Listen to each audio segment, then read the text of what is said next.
Buenas tardes, amigos. Continuando con lo que les había dicho, hoy día vamos a tratar un poquito las características del trastorno del espectro autista.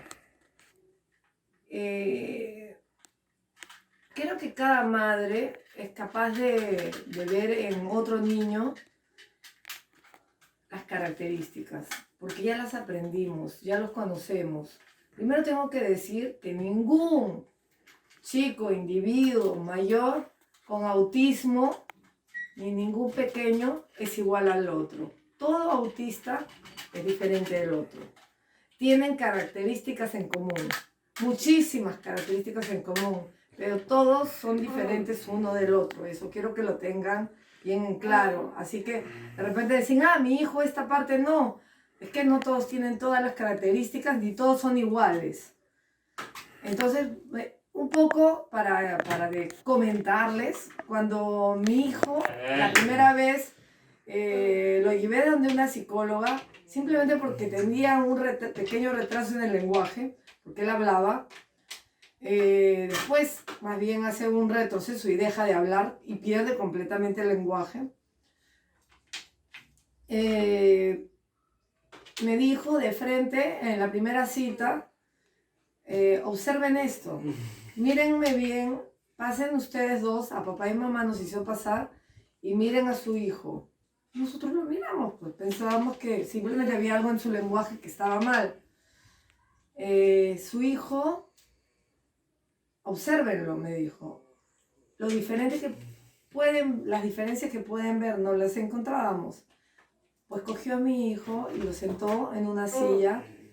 Una psicóloga que yo aprecio muchísimo, que fue muchos años y hasta ahora sigue siendo nuestra amiga, que más adelante la pienso invitar porque es una especialista, es una cosa que ella tenía un colegio especial y en la tarde daba terapias y ella reconocía ahí mismo. Y nos dijo, simplemente observen esto, sentó a mi niño y le dijo, Luis, mírame. Y mi hijo estaba así. Luis, mírame. Cogió su carita y dijo, Luis, mírame. Y sus ojos le costaban a Luis fijarlos en ella. Eran características, no fijan la mirada. No fijan la mirada. Ella nos dijo, está caminando en puntitas y está leteando. Algunos también dan vueltitas, pero él camina y está... Gran característica, dijo, quiero que estén tranquilos con lo que les voy a decir, tómelo con calma, no me crean de inicio, simplemente les voy a decir lo que yo veo. Para mí su hijo está dentro de un trastorno del espectro autista, pero no soy yo la indicada en decírselos. No soy yo. Ahorita, para mí, hay 2 especialistas en Lima que en esa época, pues hace muchos años, no sé si seguirán hasta ahorita, eran Miriam Velarde, la doctora Miriam Velarde, que trabajaba en el peruano-japonés, y otro era el doctor Flores del Águila, que fue muchos años director del CEPAL. Me dijo, cualquiera de los dos se los va a decir. Pues los llevé con los dos. Los dos, ninguno le hizo en esa época una prueba porque eran tan expertos que solo al ver a Luis y al hacer unas cuantas preguntas dijeron autismo. Pero no se los recomiendo porque ahora ustedes tienen que descartarlo. Podrían equivocarse, ¿no? Luis era muy evidente. Hay algunos que no son tan evidentes, que tienen algunos rasgos y que no, pero después surge todo lo demás. Entonces, sí, obviamente, si ustedes ya están percibiendo conductas estereotipadas, grititos, aleteos, movimientos, caminaditas en puntas, que dando vueltas, ya están percibiendo características. Si antes, desde más pequeños, yo no miraban a los ojos, si ellos no fijan la mirada, gran punto. El que no fija la mirada tiene un alto porcentaje de ser autista. Porque ¿quién no fijaría la mirada cuando le hablan? Y muchas características más, cantidades de características. Por ejemplo, tienen problemas motores. problemas o motor fino, él lo tiene motor fino, le cuesta mucho, hasta ahora él no puede escribir, le cuesta mucho, tiene que pasar encima, igual vamos practicando y ha mejorado muchísimo. Motor grueso también, no pueden, son fofos, hasta a veces tienen la parte de la cara, no es que tengan, no que son distintos, sino que la cara, el músculo lo tienen tan fofo que les hace la cara distinta. O sea, se les ve una fisonomía distinta al resto de chicos. Un poco de las características y de cómo reconocer a un posible niño que podría estar inmerso entre el trastorno y sus características. Es importante desde meses, como no realizar actividades propias de un niño sano en su control de niño sano. Hay algunas que desde el nacimiento no miran a la madre al lactar. Eso, yo tendría que hablar de eso. Pues Luis me miró al lactar. Y me miró y tuvo todas las habilidades hasta el año 4 meses. Coincidentemente al día siguiente de la vacuna de la variolitis, lo cual no voy a discutir porque se dice mucho que las vacunas interfieren, todo lo demás, pero nada está probado científicamente. Coincidentemente fue. Pero él hizo un retroceso que se llama autismo por regresión, que lo veremos más adelante. No todos lo tienen. Otros nacen y ya no miran, se les identifica desde el nacer. No lactan, al lactar no miran a la mamá, no miran al medio ambiente, no responden a estímulos. No fue el caso de Luis, sino es el caso de la mayoría de los autistas. Van a ser con un autismo en regresión. Van a hablar un grupo de palabras, van a tener algunas mínimas dificultades de repente, pero van a desarrollarse como niños normales. Después regresionan y pierden habilidades. Pero en este caso pueden haber niños que nacen ya con autismo. No, al lactar no las miran a la mamá, no tienen las reacciones y tienen muchas características desde el nacimiento al lactar. Sus habilidades motoras son mínimas o pobres. No se sientan en el momento indicado, tienen demoras. Si usted hay una tabla, ellos no se sientan en el momento indicado ni se incorporan solos sin ayuda en el tiempo esperado. Al sentarse gatean. Al sentarse gatean tardíamente, demoran en caminar o lo hacen fuera del momento normal.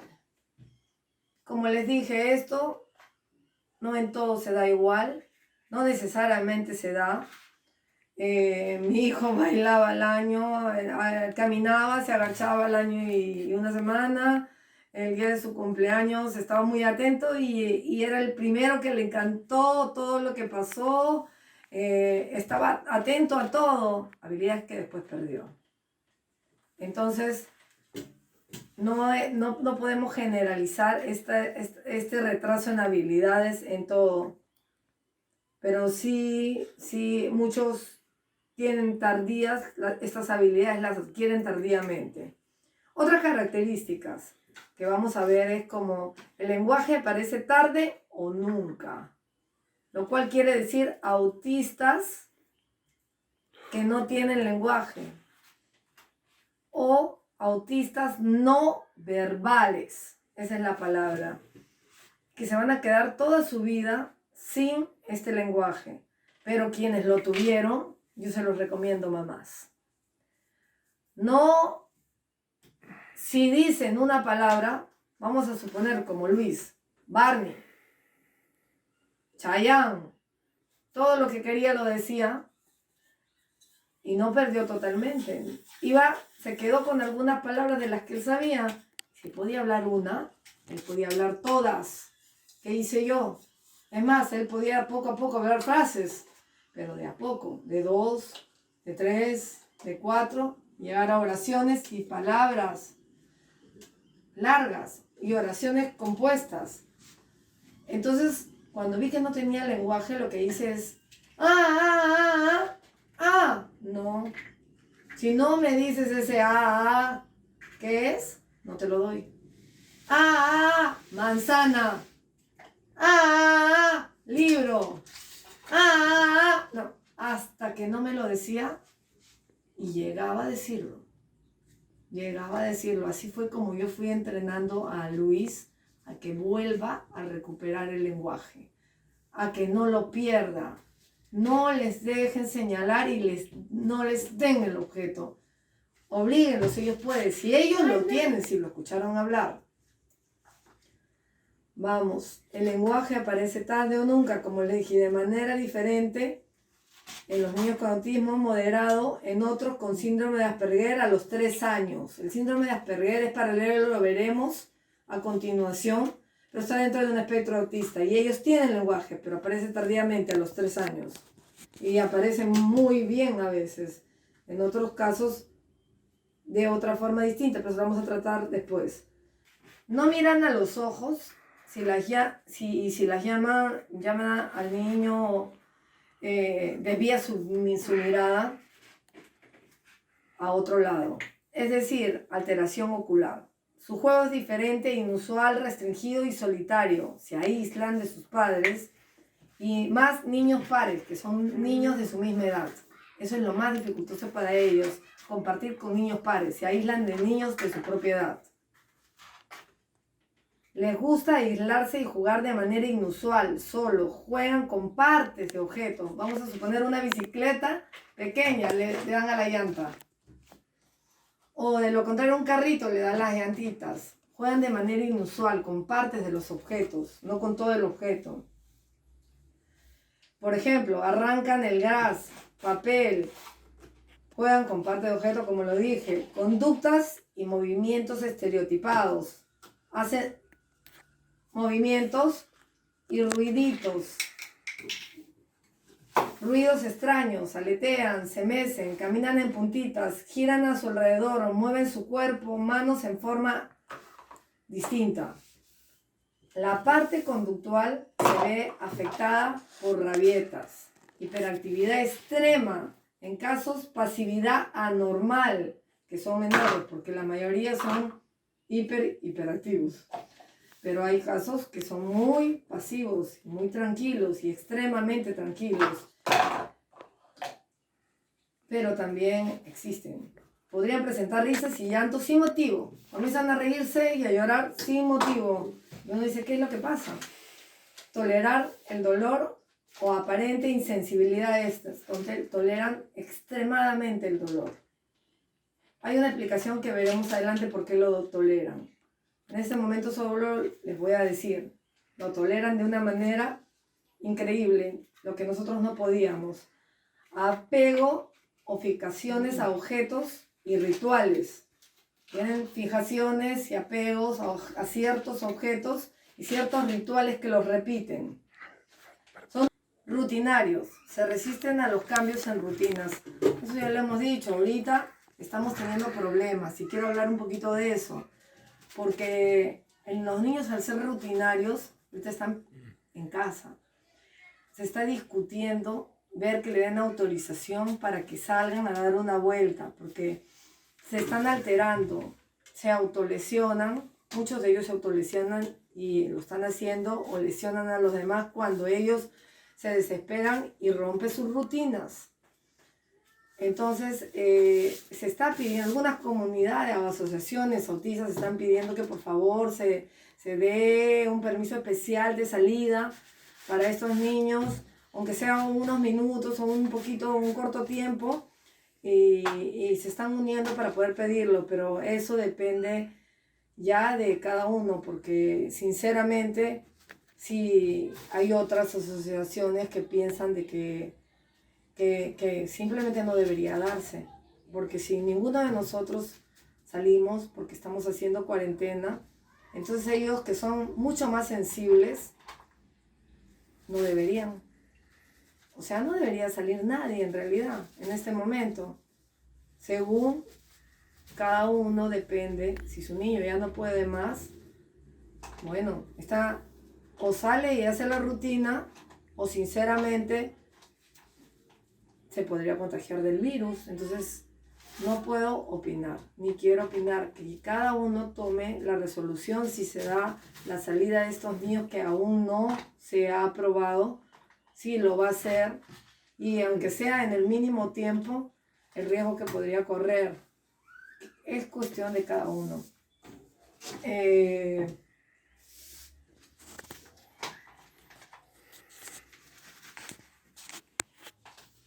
En caso de comidas, muchos tienen comidas limitadas. Dejan de comer todo y seleccionan comidas. Comían todo y de pronto comienzan a seleccionar comidas. Ese fue el caso de Luis. Me comía 3 comidas, pero todo se puede solucionar. Con el tiempo vino una chica que me ayudó muchísimo, que la invitaré más adelante porque sirvió mucho en la educación de Luis y en restablecer cosas y en imponer cosas y que no tenía, que me costaba mucho yo hacerlo. Yo era la madre y era difícil, no era tan fácil. Me dominaba ya, porque esa es una de sus características, son hiperinteligentes y llegan a tener control sobre nosotros. Saben muy bien que con una rabieta o con algo nos dominan. Entonces, en este caso ellos sí pierden esa sensibilidad, pero lo pueden recuperar. Poco a poco pueden comer lo que antes comían hasta llegar a comer casi de todo o de todo. Como es el caso de mi hijo, que ahora, Dios mío, hay que tener cuidado porque se come todo. Come demasiado. Intereses limitados o restringidos. Definitivamente sus intereses no van a ser los mismos. Los tienen limitados. Les gusta esto, les gusta esto, les gusta esto y no les gusta lo de los demás. Los van a tener limitados y restringidos. Su nivel de atención es mínimo y no se percatan de peligro. Ahí está, pues. ¿Por qué? Alguna vez le dije a una jueza, doctora, mi hijo no ve. Y me respondió, una cosa increíble, su hijo es ciego. Y ella sabía que era autista. Estaba hablando de no ver al cruzar la pista. Y me volvió a repetir, entonces su hijo es ciego. ¿Cómo va a ser ciego? Como no han visto tantas películas, pero si no las han visto, pues se las voy a recomendar más adelante también. Hay una que en donde se ve cómo uno del gobierno salva a un niño autista y este niño tenía que correr detrás de él porque él al cruzar la pista no veía. Simplemente no se percatan en los carros. No todos. Otros tienen más habilidades, pero la mayoría van a ir de frente sin mirar si hay un carro o no. Su fijación está en otro lado. Entonces, difícil, ¿no? Y qué lástima que los jueces, teniendo en la mano un expediente, no puedan darse cuenta y estudiar antes de hablar. Porque estamos enfrentándonos contra una justicia más bien ciega. No, nuestros hijos están ciegos. Presentan a veces crisis de descontrol momentáneos, posiblemente por su impotencia al no poder expresar lo que quieren y otras razones indescifrables. Problemas sensoriales. Muchos tienen hipersensibilidad auditiva. Tienen los ruidos en mayor decibeles y no lo soportan. Sensibilidad a texturas de ropa, comidas, tacto. A algunos no les gusta que los toquen o acaricien ni les den la mano. Esa es la parte de sensitiva. Tienen bastantes problemas sensoriales. Eso lo vamos a tratar también más adelante. Diferente expresión facial. Tienen la expresión a veces no sonríen de la misma manera. Son más duros, no pueden expresar lo que deberían sentir. Su expresión en la cara no está expresada en la parte facial. Intolerancia a la espera. Definitivamente tienen una terrible intolerancia a la espera. No soportan. Un ratito más y les puede dar una crisis que tiene que venir un grupo de gente a ayudarlos. No en todos los casos estoy hablando. Estoy hablando de casos un poquito más profundos, en casos un poquito con más dificultad. Sofocación en lugares concurridos, con mucha gente y ruido. Definitivamente ellos son chicos que en donde hay mucha multitud se sofocan, se alteran, pierden el control. Sensibilidad con texturas. Las personas autistas poseen la gran mayoría de hipersensibilidad en sus sentidos, no solo auditiva, como mencioné, sin soportar ruidos altos, reventar un globo, sonido de artefactos y peor pirotecnia, cohetes navideños o festivos. Eso lo pedimos mucho las madres de los chicos autistas, que no, por favor, no a la pirotecnia, porque ellos sufren, se desesperan. Por ejemplo, Luis es uno de los pocos que no tiene sensibilidad auditiva, el resto sí. Yo me auno a ellos, porque yo sé que sufren mucho con un ruido de cohete, como lo sienten los perritos también a veces. Ellos tienen mucha más sensibilidad, pero estos chicos, si son sensibles, es muy fuerte la sensibilidad auditiva. También tienen afectado otros sentidos, como el paladar, la textura de ciertas comidas. Por eso algunos se limitan a 3 o 4 comidas, como lo dije anteriormente, y se convierten en selectivos de comida por sus texturas en el paladar y sabores. También el tacto con los objetos y las texturas ásperas o distintas texturas que les molestan. Creo que hemos dicho bastantes características, hay muchas más. Poco a poco iremos diciendo. Ahora nos vamos a quedar ahí. Creo que tienen un pequeño conocimiento de muchas de las características de un chico autista. Será hasta la próxima.